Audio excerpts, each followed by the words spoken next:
Good evening and thank you for coming. I'm Lisa Oldham, Executive Director of New Canaan Library, and I'm delighted to welcome you all this evening to the Attwood Lecture of New Canaan Library. The Attwood Lecture is one of our very special annual lectures and honors Mr. William Attwood, journalist, diplomat, and editor, whose work helped to both shape and define the times in which he lived. Several members of the extended Attwood family are, I believe, here with us tonight, so welcome to Nathan and Susie. Lectures like this one are one of the many ways that New Canaan Library delivers on its mission to inspire lifelong learning through innovation and discovery, and to be the information and cultural center of the community. We serve as the platform for lifelong learning in the community through our exceptional and dynamic collections and our broad range of enriching programs, which provide experiential learning for all ages. Many of you will know that this is a very exciting time for the library. Last week, we filed an application of hundreds of pages and the culmination of years of work with the New Canaan Planning Commission, and we are very excited to cross the threshold from dream to reality to make real the new New Canaan Library.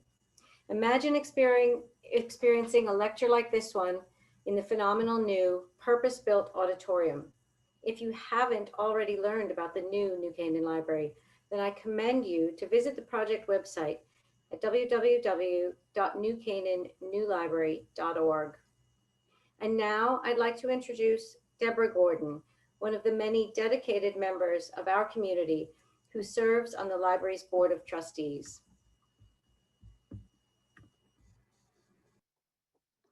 Thank you, Lisa. My name is Deborah Gordon, and on behalf of the New Canaan Library Board of Trustees, it is my honor to introduce Dr. Cynthia Miller-Idriss. Dr. Miller-Idriss is a professor in the schools of public affairs education at American University in Washington, D.C. She holds a PhD and an MA in sociology and an MPP in public policy from the University of Michigan and a BA from Cornell University. She has testified before the US Congress, has briefed the UN Security Council Counter-Terrorism Committee, and frequently serves as a keynote speaker and expert panelist on trends in white supremacism and far-right extremism to global academic and policy communities. Her most recent book, Hate in the Homeland, The Global Far Right, was published in 2020. Dr. Miller-Idriss also appears regularly in the media as an expert commentator. In fact, I happened to turn on the news on Tuesday afternoon just as she was being introduced to comment on the joint congressional hearings examining the January 6, 2021 attack on the Capitol. Dr. Miller-Idriss is married to New Canaan native Shamil Idriss and wrote part of Hate in the Homeland right here in our very own New Canaan Library. Without further delay, please join me in welcoming Dr. Miller-Idriss. We are thrilled to have her joining us as this year's William Attwood Memorial Lecturer. Thank you.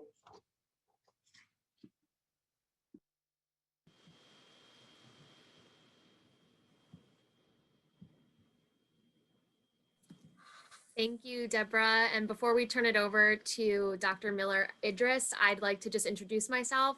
My name is Kayla Del Biondo. I'm coordinator of adult programming and outreach at the library, and it's been a pleasure organizing this lecture with my colleagues and the Attwood Planning Committee. I just wanted to give a few Zoom housekeeping updates before we get started. First of all, we're using the closed captioning feature of Zoom. So if you find that distracting and if you don't need it, you can actually hover over where it says live transcript and hide subtitles. We're also going to be using the Q&A feature of Zoom, and we ask you to use that rather than the chat. I'm going to be joining Cynthia after her talk, and I'm going to be helping her through, a Q&A, and then we're going to open it up to audience questions at the end. So thank you, Dr. Miller-Idriss. I'll give you the floor. Thank you so much, and thank you for this invitation. Thank you to everyone in the audience who's here, and particularly to the members of the Attwood family. It's such an honor to have been invited to give this lecture, and in general to the New Canaan Library. As as my kind introduction said, I've been coming to New Canaan to visit my mother-in-law and family there for over 25 years, and wrote part of the book in the library while I was visiting last year. And so when this invitation came, I don't think that was known. And I said, of course, you know, you may not know that I wrote part of the book in the library, and I would be absolutely delighted to do it. So it's one of the happiest invitations I've received despite the topic. So I'm going to share my screen. I do have some slides, and let's see if we can get that up. Let me close that.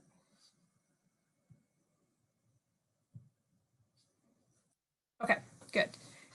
Hopefully everyone can see that. I do want to note that the presentation has some offensive images and propaganda in it. I always want to make sure that that's pointed out before I begin. Very quickly, I won't spend a lot of time explaining what I mean by the by the far right and by definitions, but I think it's important that everyone is on the same page as we move forward.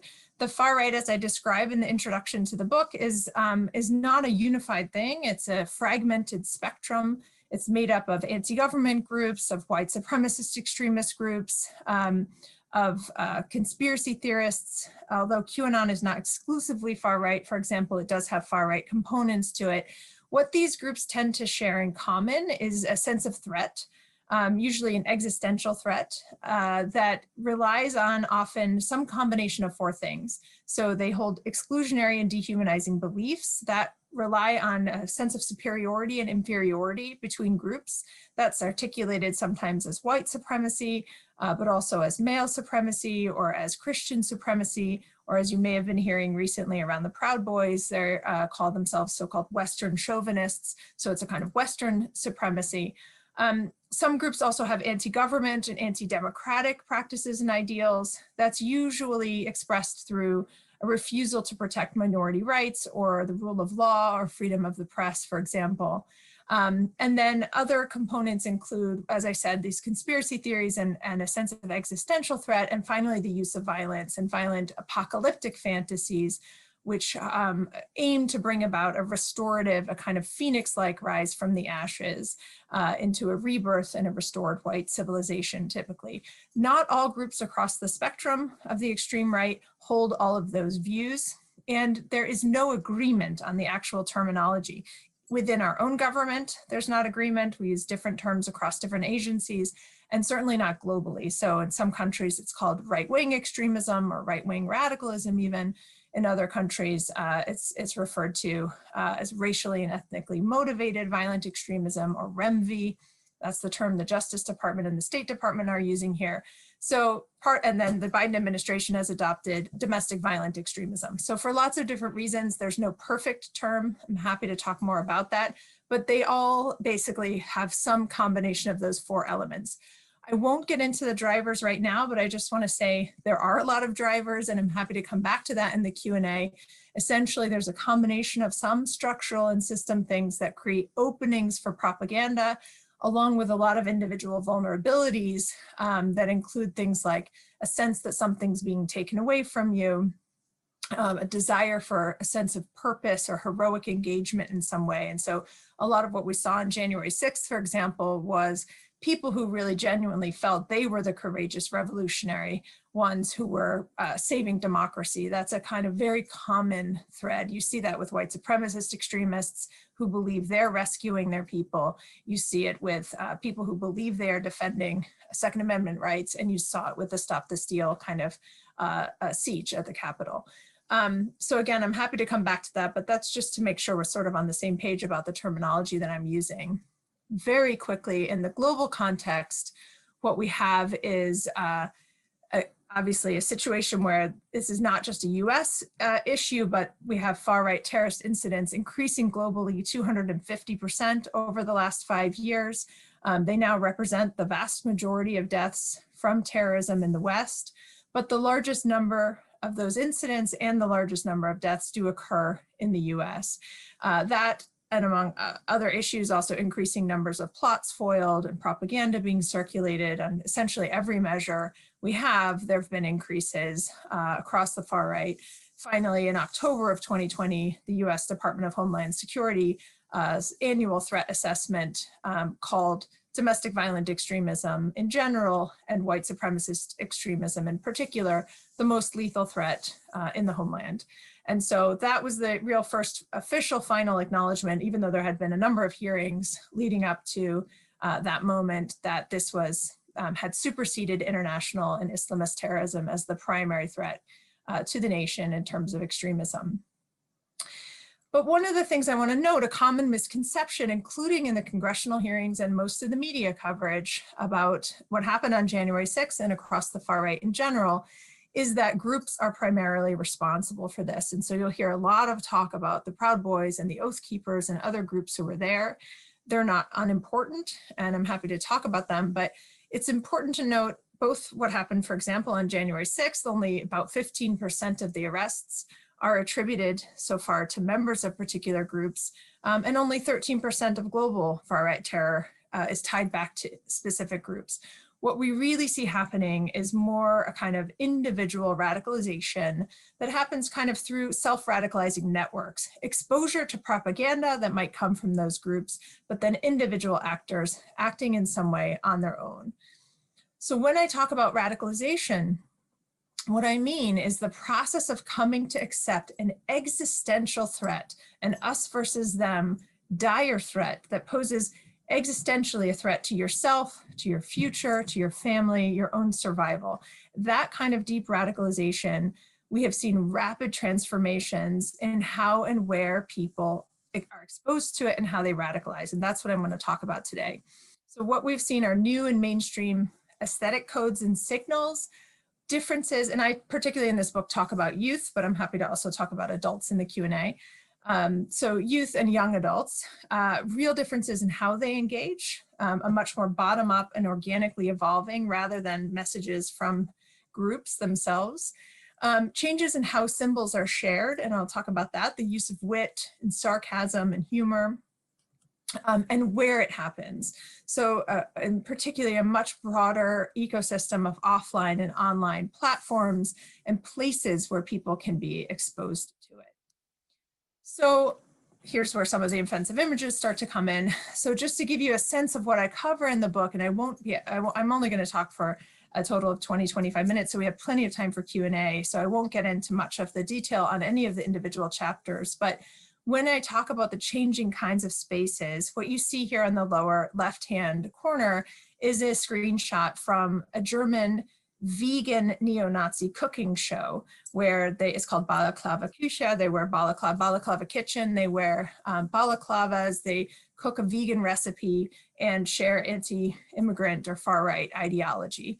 On the right-hand side, you see a European Instagram channel that has thousands of followers that uses aesthetically pleasing imagery. You often see kind of a blonde woman standing in a field of wheat with dappled light or even a deer nearby, you know, very stereotypical but effective imagery that says here, when you're white, there's no upgrade, don't mix.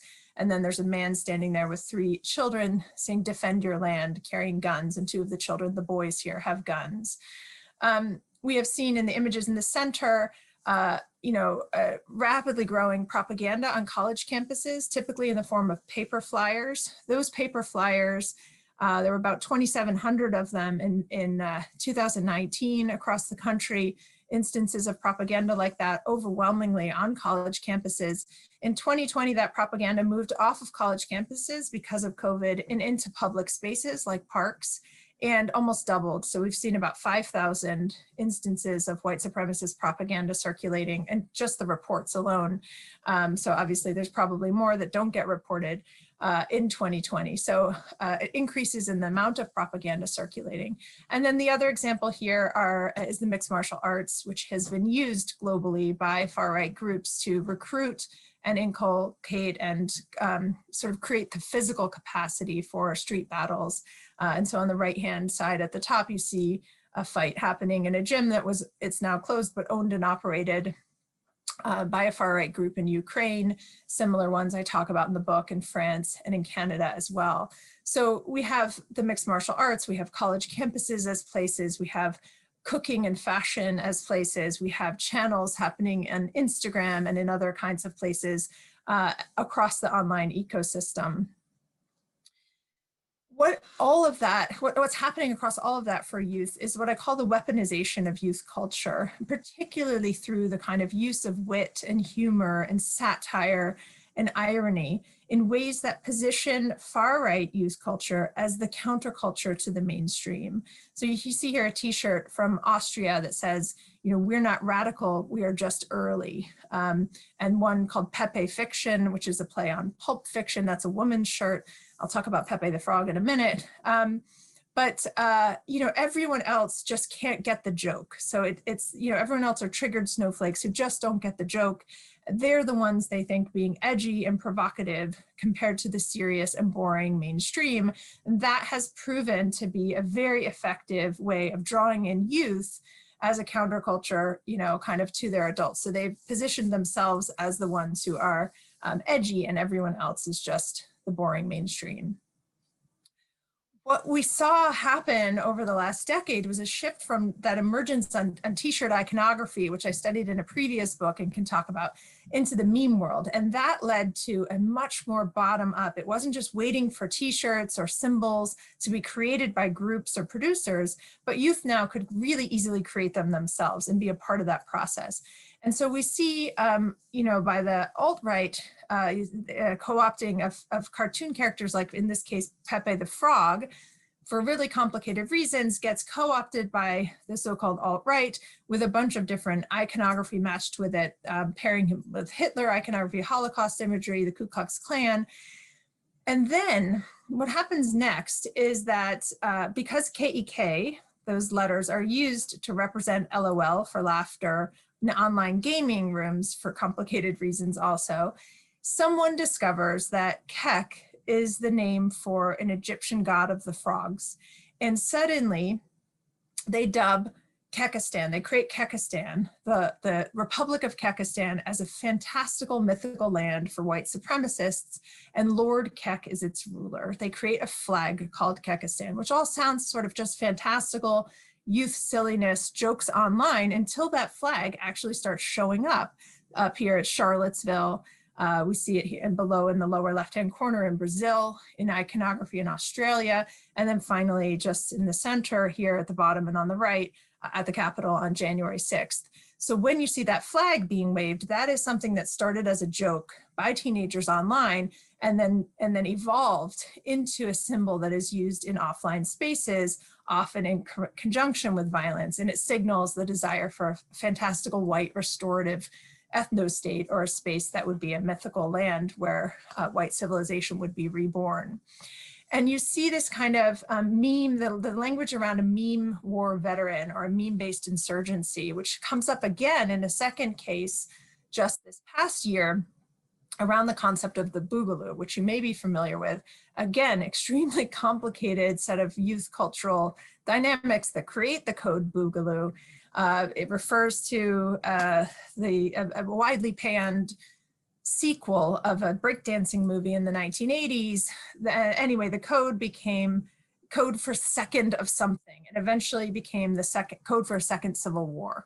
So still, it was a teenage joke, an internet joke, but evolved very quickly, was captured around 2019 by people who offline who came to see it as a code for coming second civil war, an anti-government kind of statement.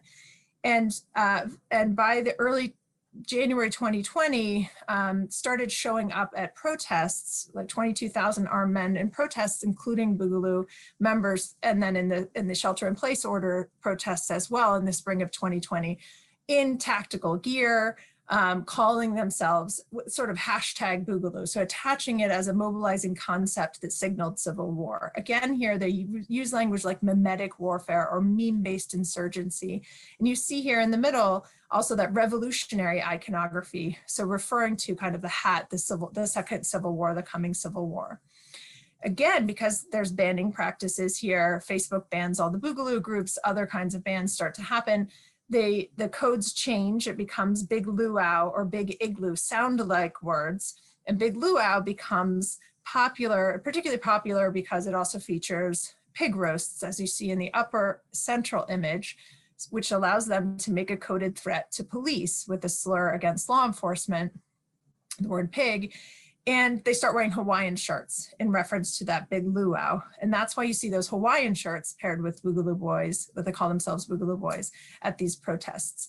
Now, last summer we had last year 5 deaths from anti-government extremists. I think 2 of those are attributed or linked to Boogaloo type scenes. And so you now have youth culture directly tied then to something that evolves offline into something else. And so, you know, the point here is that a lot of people look at this, and in fact, even in early reviews of my work years ago, people say, aren't you being alarmist? Aren't they just going to grow out of this? But the kind of playfulness of youth culture can evolve into something bigger. And I think now what we're seeing is the sparking of this concept of insurgency and civil war, this language being really popular, not only around the Boogaloo, but around other related concepts. So throughout the book, I won't go through all of this now because I want to make sure we have plenty of time for Q&A, but I talk a lot in the book about these different ways that there's a whole chapter here on how online spaces work, in particular to draw particularly young people who are vulnerable to it into different ways to isolate them and to introduce them to extremists online, for example, in online gaming chat rooms. But also to remind people that offline spaces still really matter. And it's really this intersection between offline and online spaces that I think is the most dangerous part of this. One of the things that's happened since I wrote the book is that COVID-19 hit. And so I run a research lab at American University, and the book in many ways was sort of an agenda setting book for the interventions we were planning to test in the lab. And we immediately pivoted during COVID-19 and started worrying about what does it mean now, knowing what the risks of online radicalization, what happens with, you know, astronomical amounts of time being spent online, more distracted parents and caregivers, an increased likelihood of propaganda, encountering all the vulnerabilities that we know. And so I just want to signal one of the things we did was partnered with the Southern Poverty Law Center and created a guide, which is free and downloadable, both on our website and on SPLC's website, to help parents and caregivers kind of better recognize some of those warning signs and respond to some of the risks. And so that's, again, won't go into it, but happy to talk about that. We're now in the midst of expanding that to work with teachers, inserts and additional resources for mental health counselors and for coaches. So again, this idea that a whole community can help recognize some of these warning signs and better understand how to build resilience. Again, in the end of the book, I talk quite a bit about strategies for both risk and reporting and for building resilience. And so the main arguments that I make is that we cannot respond to this current situation that we're in only by banning and arresting and kind of prosecuting our way out of it. We have to think more about some of the strategies for having broader communities involved, to fund cross-national collaboration on this, and for thinking about how to provide support to kind of frontline adults, teachers and caregivers and mental health counselors and coaches who are on the ground and might better be able to recognize some of those risks and know how to get additional support. In addition, we are working, and a lot of people are working with the social media companies to try to think better about both how their algorithms work and the risks involved in those algorithms in terms of recommending content, and in better understanding what that banning looks like, whether or not to ban, and what some of the repercussions of banning might be in terms of creating more game playing and coding, or driving people who've been deplatformed into alternative spaces, as we saw happen with Parler. On the resiliency and prevention side, I just want to say there's, again, I talk in the end of the book here about a lot about Germany, where I spent most of my career prior to this book working.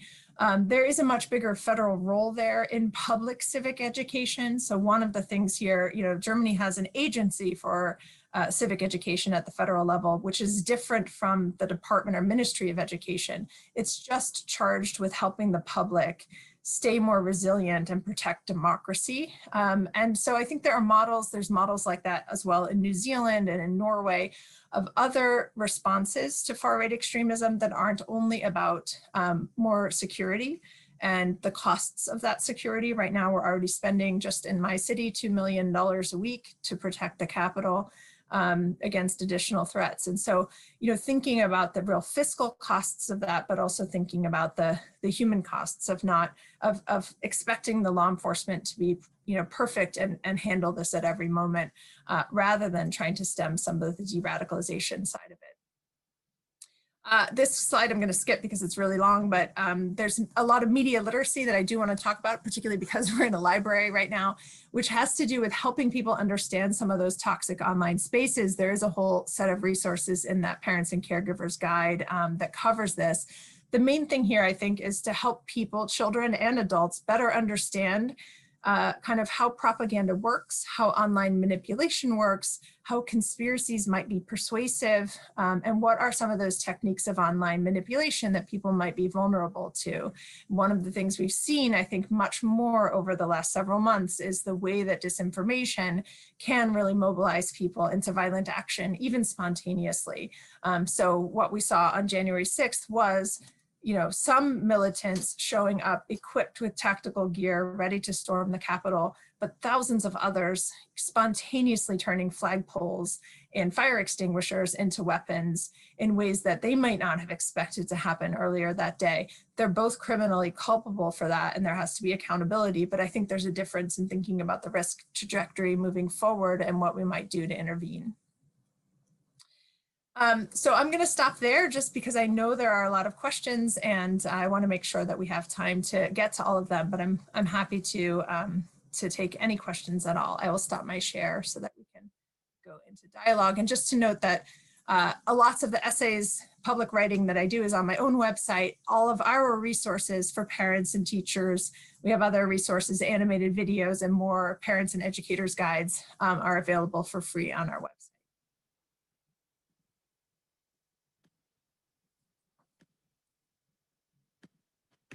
Thank you so much. You covered so much ground in that 25 minutes, and I'm really excited to dive into it some more.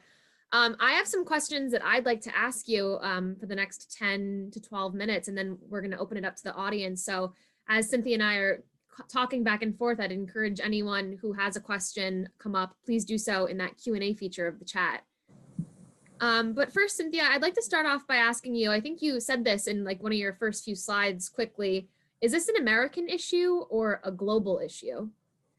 It's decidedly a global issue. I'm so glad you asked that question. So the global stats on far-right terror are troubling. We've had a 250% increase over the last 5 years. We had the assassination of a German politician last year, the assassination of Joe Cox in the UK a few years before that. The German parliament was also stormed in August when there was a protest of 40,000 people, conspiracy theorists mostly, protesting in Berlin, and a small group of about, not that small, but 400 or so militants, extremists from the far right, broke off and stormed the parliament and did make it past the first cordon of police before they were thwarted at the second line of police after they were already upstairs.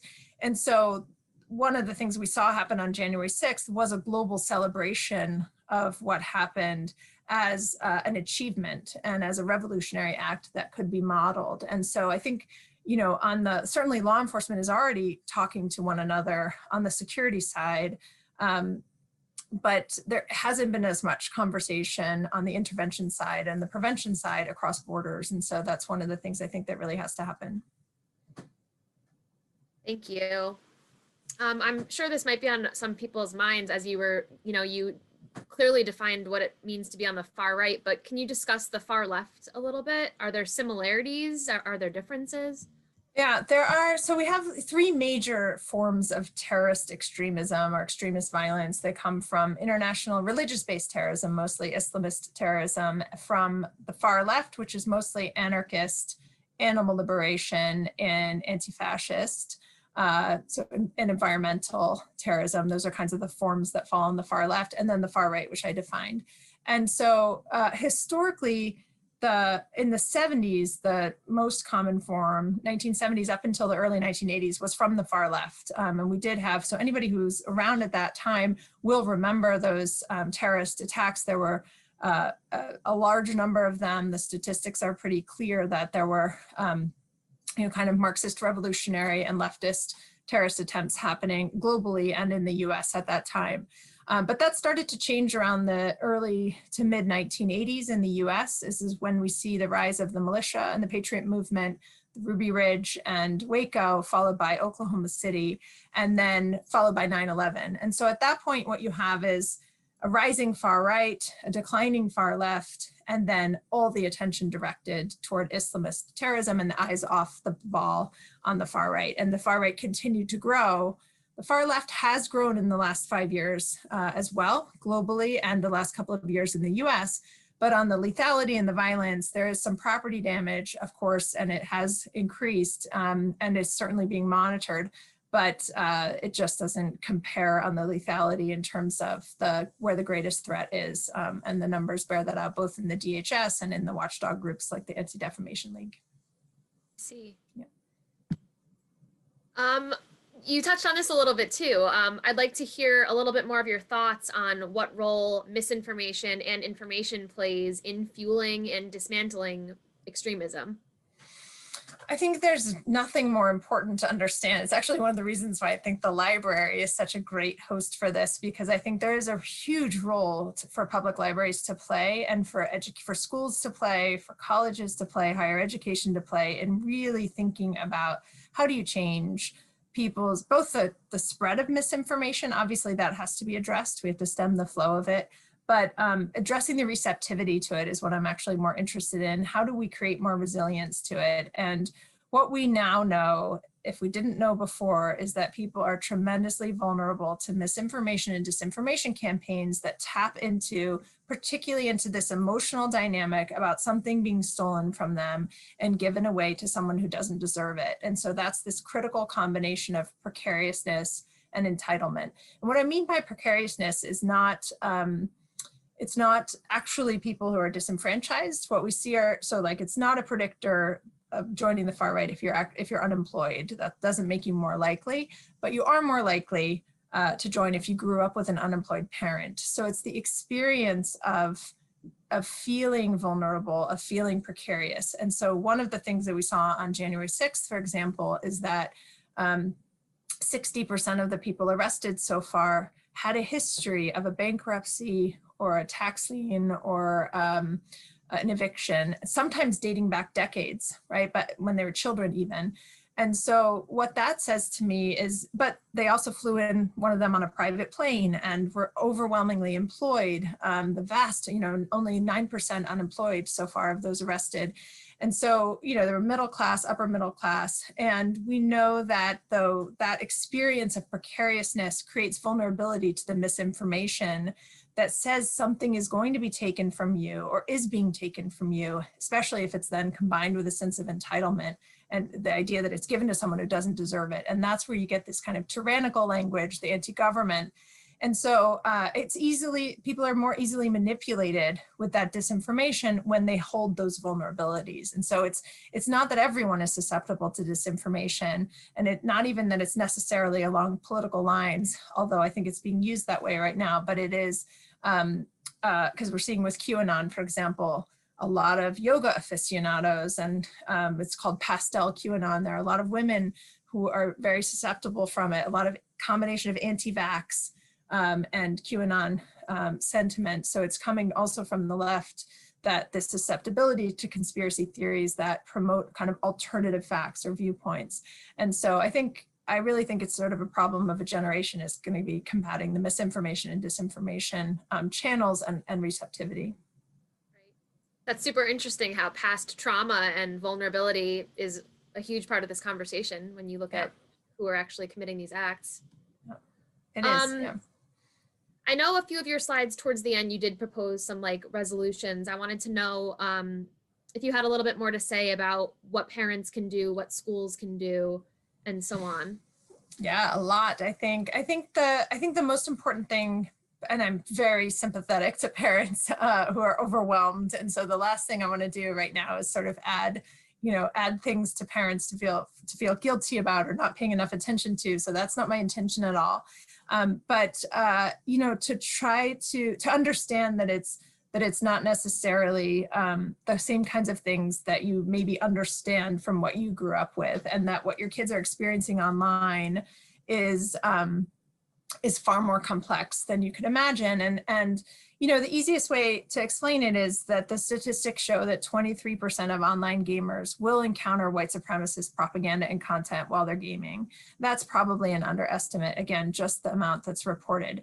I think that if you assume there's a chance that your kid will encounter it either as a victim by encountering a racial slur or an ethnic or religious slur, or as encountering it as someone trying to persuade them. And if you understood that those are kind of predators out there who are creating that, and understand there's a grooming process that goes on, it's something that parents want to protect their kids from. But I think that most parents aren't aware. And so being aware, one of the things we're doing is running webinars with the Southern Poverty Law Center. We had a webinar yesterday with 1,200 people registered, you know, just an incredible outcome for teachers and parents wanting more information on how to better recognize the signs and know how to intervene with more positive kind of identity building. So there are resources out there, and I encourage people, despite feeling overwhelmed right now, to take advantage of them if you can. Thank you. So before we turn it over to some audience questions, I want to ask you just one more question about yourself, really. I just want to know a little bit about what sparked your interest in studying this 2 decades ago, and how that's kind of grown into you now being the director of the Polarization and Extremism Research and Innovation Lab. Great question. I mean, I consider myself an accidental expert on the far right. I was a German studies major in college. I was interested in international issues, and became interested in German education systems while I was studying abroad because they're structured so differently. And I was always interested in youth who kind of don't make it, don't take a path to college necessarily. And so I was doing a dissertation on the German vocational system not long after German unification, looking at kind of the EU, the European Union was forming. You know, it was a decade after German unification when I arrived to do qualitative research in 3 vocational schools there, one for construction trades. There was an upsurge in far-right extremism. And so I spent a year in those schools with civics teachers who were trying to combat far-right extremism, and became essentially an accidental expert on school-based responses to extremism. And then ended up doing a second book there because these aesthetics changed. And so I did a whole book on t-shirts, essentially called The Extreme Gone Mainstream, about the clothing and the branding and the aesthetic shifts. And I turned that book in 2 months before Charlottesville happened. And so suddenly there were young men in khakis and polo shirts marching across the campus. And like the next thing I knew, I'm testifying before Congress. It was a really strange moment for me to go from being a subcultural studies scholar to something that had expertise in the mainstream. But it turns out that I think a lot of that cross-national and global comparative work was useful and has been useful for American experts, I think. And so I see that as sort of one of my roles. I will say that I just got interested in, because I've been studying the interventions in Germany for so long, I got really interested in the interventions and had an opportunity to create some brainstorming sessions with people here through a funder around what would it take to create an empirically tested, nationally scalable intervention to prevent youth radicalization. And that eventually led to the lab. So we've been around for just 14, 15 months testing interventions. And I think just lucky to be at the right time when it's needed. Awesome. I love how you called yourself an accidental at the start of that. And now look what it's grown into you. Into. Not strategic. Yes. We had one question. Now I'm going to turn it over to the audience. So we've already had some questions come in, and I'd encourage anyone else who has a pressing question to get it in there. I know that you did write another book that kind of talks about the role of gender in all of this. And we did have a question come up. It reads, is the acceptance and role of women becoming more prominent in far-right groups? That's a great question. I'm so glad that someone asked it. So there's a couple different things happening with gender. So on the one hand, there are more women engaged in far-right groups, even on the violent fringe, than really we've ever had in a public way. So there were always women involved in helping the Ku Klux Klan, for example, sew the uniforms and take care of the children and cook the meals for the meetings, right? Kind of behind the scenes help in a supportive role. They ran women's networks. They had newsletters to each other on how to create racially pure homes, right? So there's always been a role for women, but now you see more women in the leadership of these movements and participating in the violence, both on the militia side and on the white supremacist extremist fringe. And that was really evident on January 6th. In the images, you probably saw many people in the news, a lot more women there. That's also because there are many women, more women attracted to QAnon than in other traditional kinds of extremist groups. And like I said, QAnon is a bit of a mess. It's not exclusively far right, although it does have anti-Semitic and far right components to it. And so women have been more engaged, but what often happens, there's still a lot of misogyny in the movements as well, and a lot of kind of very toxic masculinity. And so a lot of women get into these movements and then leave. Often when you talk to formers, people who've been involved in these who are women, they left because of the misogyny. So it's a kind of double-edged thing. They're more engaged, but also more likely to leave because of those kinds of more toxic environments. And I'll also say that's a global trend. I mean, we just had a massive trial in Germany of a woman far-right terrorist, part of a cell responsible for 10 murders over a period of 10 years that were really overlooked by the police. And so, you know, we're seeing this kind of thing happen, not just in the US. Thank you. You talked a lot about, you know, prevention and policy in terms of what parents can do and what law enforcement can do.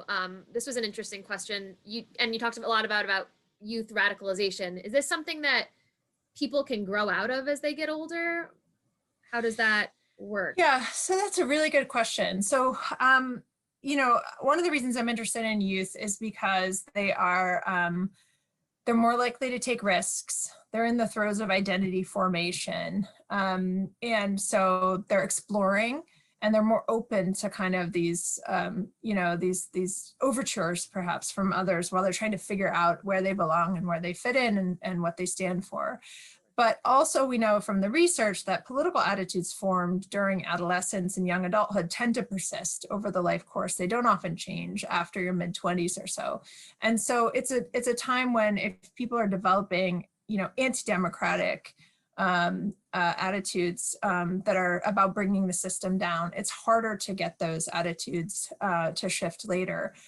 They are less likely to be violent later, generally speaking, although January 6th now is a bit of an exception. I think the data is going to take a turn after 2020. It's a really different moment. So historically, youth are responsible for the majority of the violence, but the arrests so far for January 6th are much older than your average far-right extremist, violent terrorist or somebody perpetrating violence. So I don't know that they grow out of the attitudes, I guess is what I'm saying, but they may be less likely to be violent, which is a good thing. Thank you. One question came up about funding. How do these extremist groups kind of, you know, gain traction and raise funds? Yeah, this is a whole very, very understudied area. There's a guy named Matthew Levitt here in Washington at the one of the think tanks who's been presenting on this. I've heard him a couple of times. I would say we're going to know a lot more about this in the next year because there's a lot of investigations going on right now. It's a combination. There's some personal wealth. So we do have groups that just use their own savings or their money or they inherited something. We have groups that crowdsource. So there have been attempts and successful attempts to raise upwards of hundreds of thousands of dollars for actions like a far-right group in Europe raised a couple $100,000 from over crowdsourcing to put a transport ship in the Mediterranean a couple of years ago. People may remember this, to try to block migrants. It was kind of a stunt, a propaganda stunt, but also did raise quite a bit of money from far-right extremist groups and individuals across the world. We have the merchandise, like I study, the t-shirts and things that are sometimes just sold for profit, they're just taking advantage of the market, but sometimes they're tied to actual individuals who are using that money to fund actions or activities. So there's a wide range of the ways. We know that this stuff isn't cheap. And one of the things we saw in that plot against the Michigan governor, for example, was that they had very expensive equipment purchased for that kidnapping plot, to the tune of thousands of dollars of surveillance equipment. So where they got the money for that, though, hasn't been publicly reported. So, you know, these are presumably people who are using their personal resources in some capacity, but I think we'll know a lot more about that over the coming months and years. Yeah, an area of research to tap into, as you said. Yeah. Multiple people in the audience are wanting to know how you view Antifa. Yeah. So Antifa is interesting. They are, you know, they're not a terrorist group. They are a kind of movement, right? They're a social movement. It stands for anti-fascism. And they have, you know, when I was working in Germany for years and years, they're quite active, different anti-fascist groups, always in reaction to far-right and neo-Nazi groups. So what you mostly see are street clashes. And so Antifa groups are predominantly violent in that context against, so they're counter-protesters, and but then they also cause property damage. So, and in some cases are involved in doxing, which is a kind of strategy to online release the identities of people, their addresses, their personal information in ways that can be harmful. So, you know, I think that it's been growing, and it's, to the extent that it's associated with violence, definitely troubling, but it's also caught up in a lot of misinformation and kind of scapegoating, even by elected officials and mainstream media, who point the blame at them, at Antifa groups or individuals when there's no evidence. So one of the first things I did after January 6th, because I knew the media was going to ask this, was ask people who really monitor online in trusted ways in places, different researchers, is there any evidence whatsoever that Antifa was involved, that there was anyone undercover? And across the board, there's been no evidence, zero evidence of that from, you know, nonpartisan sources. And so there's a continual presenting of misinformation, a kind of circus of it almost, that keeps trying to point that flag, even though there has been no evidence. And so I know that that's a contested thing. And I think the only thing to point to is the fact that there has been misinformation circulated about that. So it's not to say, obviously, property violence and violence against it. There was one death. It's the only death from the left wing that's happened in the last several decades, attributed to a conflict between someone who's I think a member of Antifa or part of Antifa and another protester. So that happened in the West. But again, it just doesn't rise to the level of lethality, and that's also tracked in the Department of Homeland Security's threat assessment report, which is downloadable. So that can be taken, you know, read through pretty easily to see where the dominant threats lie. Got it. That kind of leads me into this other question, which is about mainstream media. Someone asks, do you see any culpability with mainstream media in spreading the misinformation? And if so, do you see any remedy to that? What do you think mainstream media's role is when, you know, they are covering something in the news like that? I think that it's, you know, I'm not a media expert, so I mostly know this through my analysis of it, I guess, is limited to the spread of certain kinds of conspiracy theories that I have studied, in particular conspiracy theories about the migrant caravan, for example, Soros funding the migrant caravan, that kind of conspiracy theory, which was then widely covered by Fox News and by certain commentators on Fox News in ways that I think really did damage and contribute to, and I've talked about that in the book, and I've talked about that elsewhere. So I think in general, the mainstream media has become far more politicized and you know, on both sides, and that there's, you know, it's harder to distinguish. It's harder for people to distinguish fact from opinion on a lot of those sites. And that gets, you know, that is problematic. What in terms of solutions, I think that's where we need a lot more discussion about, you know, so one of the things that happened, my husband was in Burundi after, you know, trying to prevent, you know, working on civil war. He works for a peace building organization, and they had a tremendous problem with Hutu and Tutsi journalists, and after the Rwandan genocide, people not trusting the media, and a coalition of journalists came together and decided they were always going to report in pairs, one Hutu and one Tutsi journalist reporting together through a studio that was created called Studio Jambo that became the most trusted news source. So I think there are solutions from this, even in more fragile democracies, basically, that have shown how misinformation can lead to genocide, and propaganda can lead to genocide in that case of Rwanda, and how other neighboring countries then tried to prevent it through the media, through partnering on making sure that there was source integrity and combating any kind of attempts to manipulate the public through the radio or through reporting. And so I think that's the future that we have to imagine here, is like, what does it look like to try to think about trusted sources of news that everybody can agree on? And I think it's a challenge that we have to figure out as we move forward. Totally. Yeah. I think we have time for about 2 more questions, if that's okay. We've been putting you on the spot, and you've just been sharing all of your expertise with us. I thought this was a good question. Someone asked, many find family and friend dynamics and conversations challenging in the time of extremism. What are your thoughts on kind of navigating the different conversations that we have with people every day about these loaded issues? Extremely challenging. We all know everybody has someone in their family, including me, who votes differently from them, who believes things that are really different from them. One of the things I'll say is, like, the most important thing we know about conspiracy theories, for example, particularly people who have QAnon, and the way people often talk about it is they've lost someone to QAnon, right, in their family. And one of the things we know about that is that you cannot combat conspiracy theories with facts. It doesn't work.